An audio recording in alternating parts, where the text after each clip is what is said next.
السلام عليكم. النهاردة هنتكلم عن تجربة كتير مننا عدى بيها أو هيجي عليه وقت ويعيشها، وهي الصدمة الأولى. أول مرة نحس بفقدان كبير أو خسارة حقيقية في حياتنا. إزاي اللحظة دي بتأثر فينا وإزاي بنتغير بسببها؟ يعني إيه الصدمة الأولى؟ الصدمة الأولى هي اللحظة اللي بنتعرض فيها لأول خسارة كبيرة في حياتنا. ممكن تكون وفاة حد غالي علينا، خيانة شخص كنا واثقين فيه، أو حتى انهيار حلم كنا شايفينه كبير جدا. اللحظة دي بتغير نظرتنا للحياة. بنبدأ نشوف إن مش كل حاجة بتمشي زي ما احنا متخيلين. قصة من الواقع. تأثير الصدمة الأولى. خليني أحكي لكم عن قصة حقيقية. شاب كان جده بالنسبة له هو رمز الأمان والحب في حياته. لما جده توفى، كانت دي أول صدمة كبيرة يتعرض لها.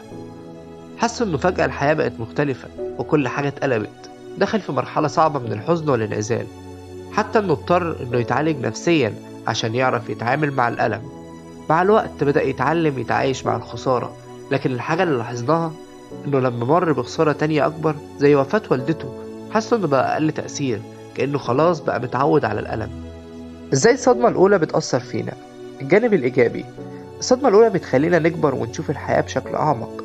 بنتعلم نقدر الناس اللي حوالينا واللحظات الجميلة اللي بنعيشها معاهم. من حيث الجانب السلبي، ساعات الصدمة دي بتخلينا نحس إننا فقدنا جزء من حساسيتنا، أو بنبدأ نقفل مشاعرنا خوفا من أي خسارة تانية. إزاي نتعامل مع الصدمة الأولى؟ التعبير عن الحزن. ما تكبتش مشاعرك. لو عاوز تعيط عيط، لو عاوز تحكي احكي. دور الدعم.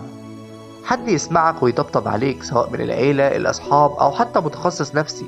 أهم حاجة إننا نتعلم من التجربة. اتقبل إن الفقدان جزء من الحياة. ركز على إزاي التجربة دي خلتك أقوى أو فهمت نفسك أكتر. في النهاية، الصدمة الأولى بتكون لحظة مؤلمة، لكنها كمان بداية الرحلة بتعلمنا حاجات كتير عن نفسنا وعن الدنيا حوالينا. افتكر دايما إن الألم ده مش نهاية المطاف، بل هو درس بيساعدنا نكون أقوى. لو القصة دي لمست حاجة جواك أو عندك تجربة مشابهة، شاركنا فيها في التعليقات. خلونا نفتح حوار ونتكلم مع بعض. شكرا ليكم، وما تنسوش تعملوا لايك وتشتركوا في القناة وتفعلوا الجرس عشان تشوفوا كل الفيديوهات الجديدة. نشوفكم في الحلقة الجاية. سلام. شكرا على المتابعة.